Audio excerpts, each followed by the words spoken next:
여러분, 스톤헨지 하면 뭐가 떠오르세요? 그냥 오래된 돌? 맞아요. 근데 그게 다가 아닙니다. 고대 돌무더기에서 최신 인터넷 밈까지. 스톤헨지는 지난 5천년간 정말 수많은 얼굴을 가져왔거든요. 이 거대한 돌들이 우리에게 보여주는 건 단순히 과거의 모습이 아니에요. 오히려 과거를 바라보는 바로 우리 자신의 모습을 비춰주죠. 자, 오늘 이 스톤헨지를 길잡이 삼아서 우리가 어떻게 과거를 읽고 또 새롭게 만들어가는지 그 흥미로운 여정을 한번 따라가 보겠습니다. 자, 이게 바로 그 유명한 스톤헨지입니다. 영국의 상징적인 유적지죠. 5천년의 역사를 간직한 이 거석들은 그냥 돌무더기가 아니에요. 오늘날 이곳은 전 세계 관광객들이 찾는 순례지이자 매년 하지가 되면 축제가 열리는 신성한 공간이기도 하고요. 심지어는 인터넷 밈의 소재로도 쓰인다니까요. 바로 이게 오늘 우리가 함께 풀어볼 핵심 질문입니다. 아니, 5천년이나 지난 이 돌덩이에서 우리는 왜 아직도 이렇게 새로운 의미를 찾으려고 하는 걸까요? 자, 그 답을 찾기 위한 첫 번째 열쇠는요, 바로 우리의 관점을 바꾸는 데 있습니다. 저 거대한 돌 하나하나에만 집중하는 대신에 한 걸음 뒤로 물러나서 그 돌들이 놓여 있는 더 큰 그림, 그러니까 경관 전체를 읽어내는 거죠. 여기서 등장하는 개념이 바로 경관고고학입니다. 이게 뭐냐면요. 고대 건축가들이 땅 위에 남겨놓은 어떤 의도적인 메시지를 읽어내는 도구 같은 거예요. 그 사람들한테 땅은 그냥 텅 빈 공간이 아니라 자신들의 생각과 의미를 새겨넣는 아주 중요한 장소였던 거죠. 이걸 아주 멋진 비유로 설명할 수 있는데요. 마치 여러 세대에 걸쳐서 쓰고, 지우고, 또 그 위에 다시 쓰기를 반복한 양피지 같다는 겁니다. 지금 우리가 보는 기념물은 그 위에 남겨진 여러 겹의 이야기 중에 하나일 뿐인 거죠. 세대가 바뀔 때마다 새로운 이야기가 그 위에 계속 더 씌워지는 거예요. 이게 뭐 먼 나라 얘기가 아니에요. 바로 우리나라 대가야 고분군을 보면 이 원리가 정말 똑같이 적용됩니다. 지배자들은 가장 잘 보이는 산등성이에 떡하니 무덤을 만들어서 자신들의 힘을 과시했고요. 또 무덤들을 일렬로 쫙 배치해서 우리의 혈통은 과거부터 미래까지 영원히 이어진다, 이런 강력한 메시지를 전달했던 거죠. 이건 전 세계적으로 나타나는 아주 보편적인 현상입니다. 자, 지금까지 고고학이 과거의 경관을 읽어내는 방법이었다면 이제부터는 현대 기술이 어떻게 사라진 경관을 우리 눈앞에 다시 그려내는지 볼 차례입니다.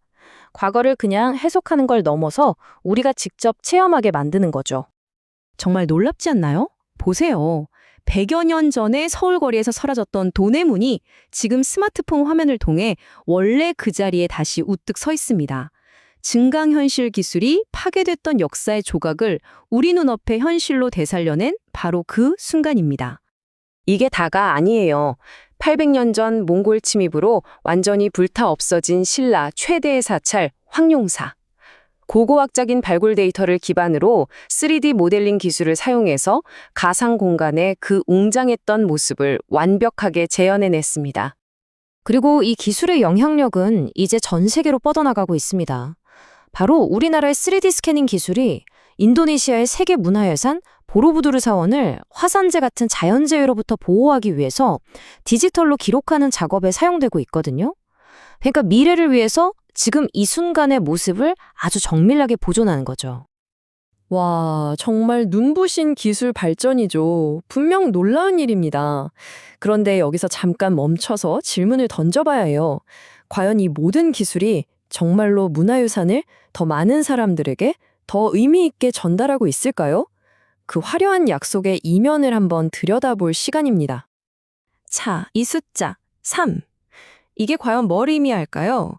힌트를 드리자면 50만 달러, 우리 돈으로 약 7억 원이 투입된 최첨단 문화유산 프로젝트와 관련이 있습니다. 네, 바로 이겁니다. 믿어지시나요? 7억 원이 넘는 엄청난 예산을 들여서 개발한 석굴암 VR 체험이 일반 대중에게 공개된 횟수가 단 3번에 불과했다는 충격적인 통계입니다. 수원화성 프로젝트도 비슷한 문제를 겪었다고 하죠.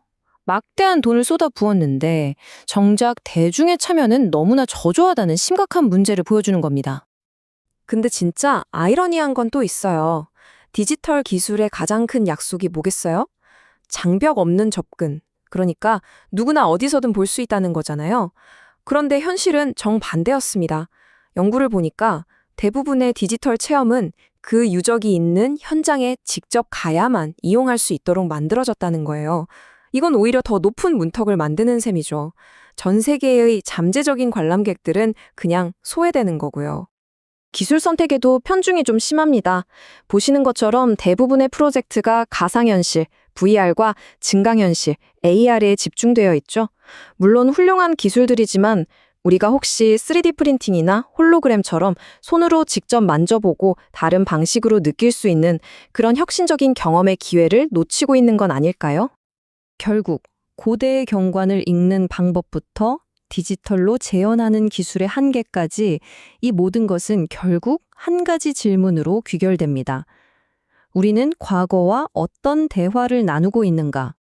다시 스톤헨지로 돌아와 보면 그 기나긴 역사가 바로 이 사실을 증명해 줍니다.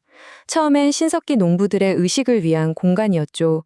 그러다 18세기 학자들에게는 드루이드교의 신비로운 재단이 됐고요. 20세기에는 우리가 보호해야 할 유산이 됐습니다. 그리고 지금 우리에게는요? VR 체험의 대상이자 축제의 장이 된 거죠. 모든 시대는 과거를 자기 시대의 거울로 삼아서 새로운 의미를 비춰보는 겁니다. 그러니까 핵심은 바로 이겁니다.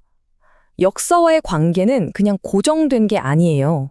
우리가 계속해서 참여하고 만들어가는 아주 능동적이고 현재 진행형인 대화와 같은 거죠.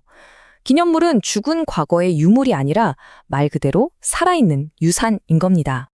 오늘 우리가 본 것처럼 과거는 박물관에 박제된 고정된 실체가 아니에요. 우리가 계속해서 다시 쓰는 이야기와 같습니다. 그렇다면 마지막 질문은 이것입니다. 우리가 만들어갈 내일의 이야기는 과연 어떤 모습일까요?